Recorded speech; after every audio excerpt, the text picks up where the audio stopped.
வணக்கம். இன்றைக்கி நம்ம பார்க்க போகிற சமையல் ஒரு அருமையான 3 வகையான குழம்பு ரெசிபி தான் பார்க்க போகிறோம். ஃபஸ்ட்டு கருப்பு கொண்டக்கடலை குழம்பு, 2வது காளான் குருமா குழம்பு, 3வது எண்ணெய் கத்திரிக்காய் குழம்பு. இது 3மே இட்லி, தோசை, சாதம், சப்பாத்தி எல்லாத்துக்குமே அருமையாக இருக்கும். இதே மாதிரியே நீங்கள் 3 குழம்பு செஞ்சு பாருங்கள், டேஸ்ட் வேறு லெவலில் இருக்கும். ஸோ வாங்க இதை எப்படி செய்யலாங்கிறத பார்க்கலாம். ஒரு குக்கர் எடுத்துக்கலாம். தேவையான அளவுக்கு எண்ணெய் சேர்த்துக்கலாம். எண்ணெய் சூடானதும் கடுகு 1 டீஸ்பூன், சோம்பு சேர்த்துக்கலாம், கருவேப்பிலை சேர்த்துக்கலாம், பொடியாக கட் பண்ண வெங்காயம் சேர்த்துக்கலாம்.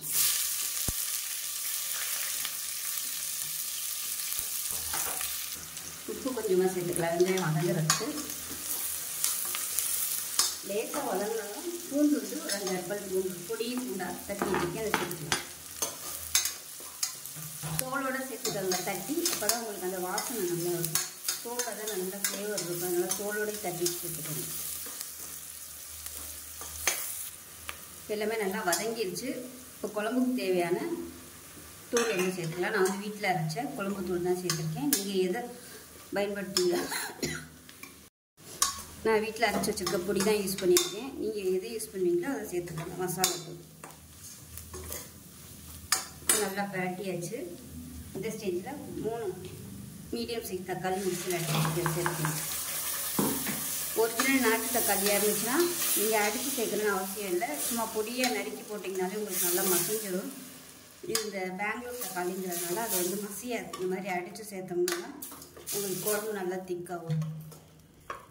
இப்போ தக்காளி நல்லா வதங்கி எண்ணெய் பிரிய ஆரம்பிச்சிருச்சு. இந்த ஸ்டேஜில் கொண்டக்கடலை வந்து முதல் நாள் நைட்டே ஊற வச்சு வச்சுருக்கேன். அதை அப்படியே சேர்த்துக்கலாம். அந்த தண்ணியோடு சேர்க்கணும்னா வேறு தண்ணி மாற்றிட்டு சேர்த்துக்கணும். அந்த தண்ணியோடு சேர்த்திங்கன்னா உங்களுக்கு குழம்பு வந்து அப்படியே நுரைச்சி போய் சீக்கிரமாகவே கெட்டு போயிடும். அதனால எப்பயுமே அந்த தண்ணி வந்து யூஸ் பண்ண முடியாது. இப்போ புளி தண்ணி வந்து சேர்த்துக்கலாம். தேவையான புளிக்குழம்புங்கிறதுனால எவ்வளோ புளி தேவையோ அதுக்கு தகுந்த மாதிரி சேர்த்துக்கணும். நல்லா வதக்கி விட்டுக்கணும். இப்போ நல்லா கொதிக்க ஆரம்பிச்சிருச்சு. தண்ணி சேர்த்துக்கலாம். தண்ணி நல்லா சூடு பண்ணிவிட்டு சேர்த்துக்கோங்க. இது வந்து தண்ணி கொஞ்சம் கூடவே வச்சுக்கோங்க. ஏன்னா விசில் விட்டு வரையில் உங்களுக்கு வற்றும். அதனால் வைக்கையிலே கொஞ்சம் தண்ணியாக வச்சுக்கோங்க. அடுத்து நம்ம வந்து தேங்காயெலாம் வேறு அரைச்சி ஊற்றணும். உப்பு தேவையான அளவுக்கு சேர்த்துக்கணும். மூடி வச்சிடலாம். மூடி வச்சுட்டு அதில் ஒரு 6 விசில் விட்டுட்டு ஸ்டீம் போனதுக்கப்புறம் பார்க்கலாம். இப்போ எப்படி இருக்குன்னு பார்க்கலாம்.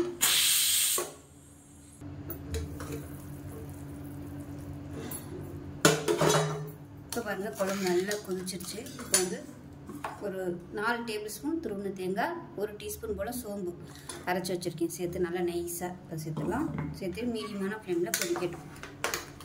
பாருங்கள், இவ்வளோக்கு வச்சுருந்தேன். இப்போ நல்லா அப்படியே கொஞ்சம் திக்காயிடுச்சு. பாருங்கள், இந்தளவுக்கு இருக்கணும். இப்போ கொதிக்கும் போது இன்னும் கொஞ்சம் திக்காகும். மீடியமான ஃப்ளேமில் கொதிக்கட்டும். இப்போ பாருங்கள், தேங்காய் அரைச்சி ஊற்றி லைட்டாக அப்படியே எண்ணெயெல்லாம் கசிய ஆரம்பிச்சிச்சு. இப்போ வந்து கேஸ் அமர்த்திடலாம். விருப்பம் இருந்தால் நீங்கள் கருவேப்பிலை, கொத்தமல்லி எல்லாம் மேலாப்பில் சேர்த்துக்கலாம். அவ்வளோதான். இது வந்து சூடு பண்ண நல்லா கெட்டியாகிட்டே வரும். இது ஆறுச்சுனாலும் குழம்பு நல்லா கெட்டியாக வரும். நல்லா ஒரு 2 நாளைக்கு சூடு பண்ணி இந்த குழம்பு வச்சு சாப்பிட்டிங்கன்னா சூப்பராக இருக்கும். இந்த புளிக்குழம்பு கஞ்சிக்கெலாம் அருமையாக இருக்கும். இப்போ செஞ்சு பாருங்கள். செஞ்சு பார்த்துட்டு எப்படி வந்துச்சுங்கிறத சொல்லுங்கள். வீடியோ பிடிச்சிச்சுன்னா லைக் பண்ணுங்கள், கமெண்ட் பண்ணுங்கள். இந்த குழம்பு எப்படி செய்யலாங்கிறத பார்க்கலாம். இப்போ ஒரு பேன் எடுத்துக்கலாம். இதில் கொஞ்சமாக எண்ணெய் விட்டுக்கலாம். ஒரு 2 டீஸ்பூன் அளவுக்கு எண்ணெய் விட்டுக்கலாம். நான் யூஸ் பண்ணியிருக்கிறது கடலெண்ணெய் யூஸ் பண்ணிங்கன்னா நல்லாயிருக்கும் டேஸ்ட்டு. வந்து எண்ணெய் லேசாக சூடாக ஆரம்பிச்சிருச்சு. இப்போ இந்த ஸ்டேஜில் ஒரு சின்னதாக 2 துண்டு பட்டை சேர்த்துக்கலாம். 1 டீஸ்பூன் போல் சோம்பு சேர்த்துக்கலாம். இப்போ சோம்பு பட்டை பொரிய ஆரம்பிக்குது. 1/4 டீஸ்பூன் போல் கசகசம் சேர்த்துக்கலாம். அது கூடவே ஒரு கொத்து கருவேப்பிலை சேர்த்துக்கலாம். 20 சின்ன வெங்காயம் முழுசாக கட் பண்ணி வச்சுருக்கேன், அதை சேர்த்துக்கலாம்.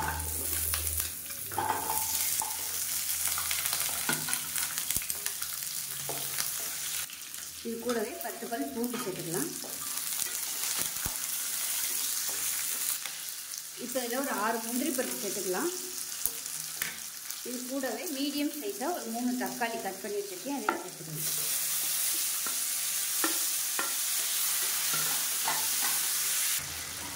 இப்போ பாருங்கள், தக்காளி நல்லா வதங்கிடுச்சு. இந்த ஸ்டேஜில் ஒரு 3 டேபிள் ஸ்பூன் துருவின தேங்காய் சேர்த்துக்கலாம். சேர்த்து அந்த சூட்டிலே நல்லா வதக்கி விட்டுக்கலாம். எல்லாத்தையும் நல்லா வதக்கியாச்சு. இப்போ கேஸ் அமர்த்திடலாம். அமர்த்திட்டு இதை ஆற விட்டுட்டு நல்லா நைஸாக அரைச்சிக்கலாம். இப்போ ஒரு குக்கர் எடுத்துக்கலாம். இப்போ தேவையான அளவுக்கு எண்ணெய் சேர்த்துக்கலாம். நான் வந்து கடலை எண்ணெய் தான் சேர்த்துருக்கேன். இப்போ எண்ணெய் சூடாகவும் கத்திரிக்காய் பார்த்திங்கன்னா ஒரு 1/4 கிலோ அளவுக்கு கத்திரிக்காய் இந்த மாதிரி 4 சைடும் கட் பண்ணி வச்சுருக்கேன். அந்த காம்பு பகுதியை மட்டும் கட் பண்ணிவிட்டு, ரொம்ப கட் பண்ணிட வேணாம், ஓரளவுக்கு கட் பண்ணிக்கோங்க. இப்போ நம்ம எண்ணெயில் போட்டு நல்லா வதக்கி எடுத்துக்கலாம்.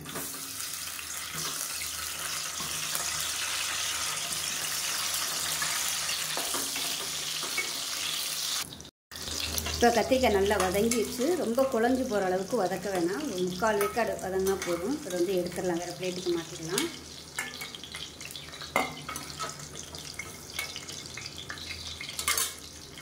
இப்போ அதே எண்ணெயில் 1 டீஸ்பூன் போல் கடுகு, 1 டீஸ்பூன் போல் சீரகம், கொஞ்சமாக வெந்தயம் சேர்த்துக்கலாம், கருவேப்பிலை சேர்த்துக்கலாம். இப்போ இதில் பொடியாக நறுக்குன வெங்காயம் சேர்த்துக்கலாம்.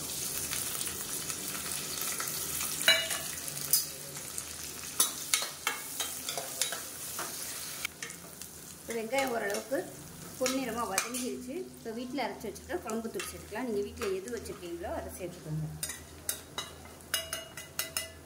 இதையும் சேர்த்து எண்ணெயில் நல்லா வதக்கி விட்டுக்கலாம். லேசாக அந்த சூட்டிலே பரட்டி விட்டுக்கலாம். அடுப்பு வந்து கம்மி பண்ணி வச்சுக்கோங்க. இப்போ நம்ம அரைச்சி வச்சுருக்க அந்த பேஸ்ட்டை சேர்த்துக்கலாம்.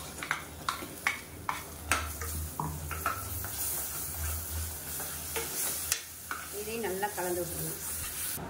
இது நல்லா வதங்கிடுச்சு. இப்போ தேவையான அளவுக்கு புளி தண்ணி சேர்த்துக்கலாம். புளிக்குழம்புங்கிறதுனால புளி கொஞ்சம் கூட இருந்தால் தான் நல்லாயிருக்கும். இப்போ இந்த சைடு குழம்புக்கு தேவையான தண்ணி சேர்த்துக்கலாம். நான் வந்து சூடு பண்ணிட்டு தான் தண்ணி சேர்த்துருக்கேன். இதை கலந்து வச்சுக்கலாம். இப்போ மிக்சியால் சீட்டு தண்ணி சேர்த்துக்கலாம். இப்போ குழம்புக்கு தேவையான உப்பு சேர்த்துக்கலாம். இப்போ நல்லா கலந்து விட்டுட்டு நம்ம வதக்கி வச்சுருக்க அந்த கத்திரிக்காயை இதோடு சேர்த்துக்கலாம். நாளைக்கு வெறும் கத்திரிக்காய் மட்டும்தான் சேர்த்துருக்கேன். இதில் வந்து முருங்கைக்காய் சேர்க்குறனாலும் சேர்த்துக்கலாம், இல்லை உருளைக்கிழங்கு சேர்க்குறனாலும் சேர்த்துக்கலாம். அவ்வளோதான். மூடி வச்சுட்டு நல்லா 3 விசில் விட்டுட்டு ஸ்டீம் போனதுக்கப்புறம் பார்க்கலாம். விசில் விட்டு ஸ்டீமெல்லாம் போயிடுச்சு. இப்போ குழம்பு எப்படி இருக்குன்னு பார்க்கலாம். பாருங்கள், நல்லா சூப்பராக வந்துருச்சு. தகன்னு அருமையான எண்ணெய் கத்திரிக்காய் குழம்பு ரெடி ஆகிடுச்சு. டேஸ்ட்டு சூப்பராக இருக்கும். இட்லி, தோசை, ஊத்தப்பம், சாதம் எல்லாத்துக்குமே அருமையாக இருக்கும். ஸோ செஞ்சு பாருங்கள். செஞ்சு பார்த்துட்டு எப்படி இருந்துச்சுங்கிறத சொல்லுங்கள். வீடியோ பிடிச்சுன்னா லைக் பண்ணுங்கள், கமெண்ட் பண்ணுங்கள், சேனலை சப்ஸ்கிரைப் பண்ணுங்கள், பக்கத்தில் பெல். இப்போ ஒரு மிக்ஸி ஜார் எடுத்துக்கலாம். இதில் வந்து ஒரு 5-6 சின்ன வெங்காயம் சேர்த்துக்கலாம். இது கூடவே இஞ்சி துண்டு ஒரு 3-4 பீஸ் சேர்த்துக்கலாம். இஞ்சி வந்து கம்மியாகவும் பூண்டு வந்து கொஞ்சம் அதிகமாகவும் சேர்த்துக்கோங்க. பூண்டு வந்து பெரிய பல்லாக ஒரு 5 பல் எடுத்துருக்கேன். இப்போ இதை மட்டும் தனியாக அரைச்சிக்கலாம். இப்போ இன்னொரு மிக்ஸி ஜார் எடுத்துக்கலாம். இதில் வந்து மெஷரிங் கப்பில் 1 கப் அளவுக்கு துருவின தேங்காய், இது கூடவே 1 டீஸ்பூன் போல் சோம்பு, சின்னதாக ஒரு 2 துண்டு பட்டை, 1 ஏலக்காய், 2 கிராம்பு சேர்த்துக்கலாம். 2 பச்சை மிளகாயை உடைச்சிட்டு சேர்த்துக்கலாம். இது கூடவே ஒரு 6 முந்திரி பருப்பு, 1/4 டீஸ்பூன் போல் கசகசா, அதே மாதிரி 1/4 டீஸ்பூன் வர மாதிரி தர்பூசணி விதை. இது வந்து ஆப்ஷனல் தான், கிடச்சிச்சின்னா நீங்கள் வந்து சேருங்க. டேஸ்ட் நல்லாயிருக்கும், நல்ல ஒரு திக்னஸ் கொடுக்கும். இது வந்து டிபார்ட்மெண்ட் ஸ்டோரில் வந்து ஈஸியாகவே கிடைக்கும். தர்பூசணி விதைன்னு சொல்லி வச்சுருப்பாங்க, நல்லாயிருக்கும். இது வந்து எந்த குருமாக்குனாலும் நீங்கள் சேர்த்திங்கன்னா நல்லாயிருக்கும். சிக்கன் குருமா, மட்டன் குருமா எது சேர்த்தாலும் நல்லா திக்னஸாக இருக்கும். இப்போ இது எல்லாத்தையுமே தண்ணி ஊற்றி நல்லா நைஸாக அரைச்சிக்கலாம். இப்போ ஒரு குக்கர் எடுத்துக்கலாம். தேவையான அளவுக்கு எண்ணெய் விட்டுக்கலாம். எண்ணெய் சூடாயிருச்சு. ஒரு பிரியாணி இலை, 1 டீஸ்பூன் சோம்பு, கொஞ்சமாக கல்பாசி, 2 கிராம்பு, ஒரு சின்ன துண்டு பட்டை, இது எல்லாத்தையும் சேர்த்துக்கலாம். இப்போ கருவேப்பிலை சேர்த்துக்கலாம். கொஞ்சமாக புதினா இலை சேர்த்துக்கலாம். நீளமாக நறுக்குன பெரிய வெங்காயம் சேர்த்துக்கலாம்.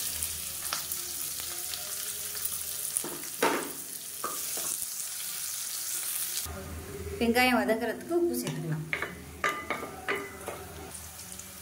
வெங்காயம் லேசாக வதங்கினதும் நம்ம அரைச்சி வச்சுருக்க இஞ்சி பூண்டு வெங்காய பேஸ்ட்டு சேர்த்துக்கலாம். இது வந்து உங்களுக்கு நல்ல ஃப்ளேவர் கொடுக்கும் அந்த சின்ன வெங்காயம் அரைச்சி சேர்க்கும்போது. அதை நீங்கள் யூஸ் பண்ணி பார்த்தீங்கன்னா தான் உங்களுக்கு தெரியும். சூப்பராக இருக்கும். தேங்காவோடே போட்டு அரைக்கலாம். ஆனால் இருந்தாலும் அந்த இஞ்சி பூண்டோட ஃப்ளேவர் வந்து அதில் வரமாட்டேங்குது. அதனால தான் நான் வந்து இது தனியாக அரைச்சி சேர்த்துருக்கேன். இஞ்சி பூண்டு பேஸ்ட்டு நல்லா வதக்கிடுச்சு. இப்போ பொடியெல்லாம் சேர்த்துக்கலாம். தனியாத்தூள் 1 டேபிள் ஸ்பூன், 1/2 டேபிள் ஸ்பூன் மிளகாத்தூள். இது காரம் அதிகமாக இருக்குங்கிறதுனால 1/2 டேபிள் ஸ்பூன் சேர்த்துருக்கேன். உங்களோட காரத்துக்கு தகுந்த மாதிரி நீங்கள் கூடவோ குறைச்சி சேர்த்துக்கலாம். 1/4 டேபிள் ஸ்பூன் மஞ்சத்தூள், 1/2 டேபிள் ஸ்பூன் சிக்கன் மசாலா தூள். இது வந்து நம்ம இட்லிக்கு சப்பாத்தி இதுக்கெல்லாம் தொட்டு சாப்பிடல இந்த சிக்கன் மசாலா தூள் போட்டிங்கன்னா கொஞ்சம் நல்லா ஃப்ளேவராக இருக்கும். பசங்கள்லாம் விரும்பி சாப்பிடுவாங்க. கடையில் வாங்கி சாப்பிட்ற அந்த சால்னா டேஸ்ட்டு கிடைக்கும். இல்லைன்னா chicken masala, mutton masala, chicken 65 masala எது இருந்தாலும் அதில் சேர்த்துக்கோங்க கொஞ்சமாக. பாருங்கள் எண்ணெயில் நல்லா வதக்கியாச்சு. இப்போ மீடியம் சைஸாக ஒரு 3 தக்காளி மிக்சியில் அடித்து வச்சுருக்கேன். அதை சேர்த்துக்கலாம். இப்போ இது நல்லா எண்ணெய் பிரிஞ்சு வர அளவுக்கு வதக்கிக்கலாம். தக்காளியில் உள்ள அந்த தண்ணி சத்து நல்லா வதங்கி எண்ணெய் பிரிஞ்சு வரணும். இப்போ பாருங்கள் தக்காளி நல்லா வதங்கி ஓரளவுக்கு நல்லா எண்ணெய் பிரிய ஆரம்பிச்சிருச்சு. இந்த ஸ்டேஜில் 2 பேக்கெட் வந்து நான் மஷ்ரூம் எடுத்திருக்கேன்.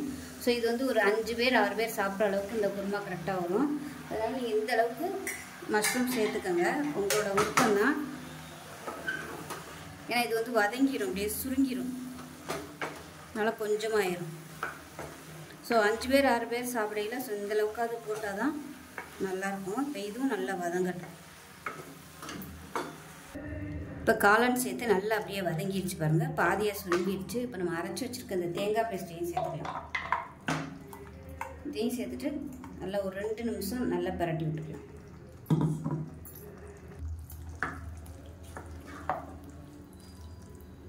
இப்போ தேவையான அளவுக்கு உப்பு சேர்த்துக்கலாம். முதலே கொஞ்சம் உப்பு சேர்த்துருக்கேன். பார்த்துக்கிட்டு கடைசியாக நம்ம உப்பு சேர்த்துக்கலாம். இப்போ நல்லா கலந்து விட்டாச்சு. இப்போ இந்த ஸ்டேஜில் தண்ணி சேர்த்துக்கலாம். தண்ணி வந்து நல்லா கொதிக்கிற தண்ணியை சேர்த்துக்கோங்க.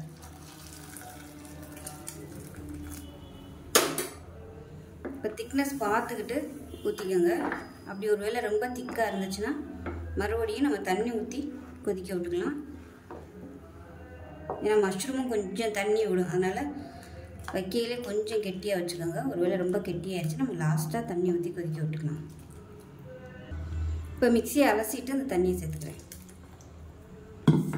நான் வந்து காரம் மைல்டாக தான் கொடுத்துருக்கேன். வேணும்னா நீங்கள் காரம் வந்து கொஞ்சம் கூட சேர்த்துக்கலாம். அவ்வளோதான். நல்லா கலந்தாச்சு. மேலாப்பில் கொத்தமல்லியில் மட்டும் சேர்த்துக்கலாம்.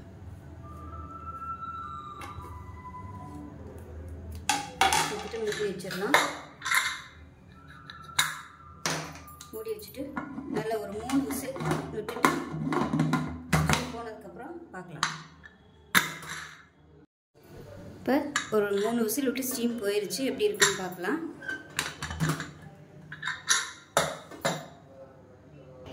இப்போ நல்லா மிக்ஸ் பண்ணி விட்டுக்கலாம். சூப்பராக இருக்குது பாருங்கள். இந்த திக்னஸ் வந்து கரெக்டாக இருக்குது. இது தண்ணி ஊற்றணுங்கிற அவசியம் இல்லை. ரொம்பவும் திக்காக இல்லை, ரொம்பவும் தண்ணியாக இல்லை. கொஞ்சம் ஆறுச்சுன்னா இன்னும் நல்லா கெட்டிப்படும். சூப்பராக இருக்குது. ஒரு சால்னா ஃப்ளேவரில் அருமையாக ரெடி ஆயிடுச்சு குருமா. தக்காளி குருமா, அதாவது மஷ்ரூம் தக்காளி குருமா ரெடி ஆயிடுச்சு. இது வந்து இட்லி, தோசை, ஊத்தப்பத்துக்கெலாம் சூப்பராக இருக்கும். அது சப்பாத்திக்கு தொட்டுக்கலாம், பரோட்டாக்கு தொட்டுக்கலாம், சைடிஷாகவும், அதாவது பிரியாணி இந்த மாதிரி இதுக்கெலாம் சைடிஷாகவும் வச்சுக்கலாம். ஸோ அவ்வளோதான், சூப்பராக ரெடி ஆயிடுச்சு. நான் வந்து இன்றைக்கி இட்லிக்கு தான் வச்சுருக்கேன். ஸோ இட்லியில் ஊற வச்சு சாப்பிடல அவ்வளோ சூப்பராக இருக்கும். இது சப்பாத்திக்குனா இன்னும் கொஞ்சம் அப்படியே கெட்டியாக வச்சுக்கிட்டிங்கன்னா நல்லாயிருக்கும். ஸோ இதே மாதிரியே செஞ்சு பாருங்கள். செஞ்சு பார்த்துட்டு எப்படி வந்துச்சுங்கிறத சொல்லுங்கள். வீடியோ பிடிச்சிச்சின்னா லைக் பண்ணுங்கள், கமெண்ட் பண்ணுங்கள், சேனலை சப்ஸ்கிரைப் பண்ணுங்கள், பக்கத்தில் உள்ள பெல் பட்டனையும் ப்ரெஸ் பண்ணுங்கள். நன்றி.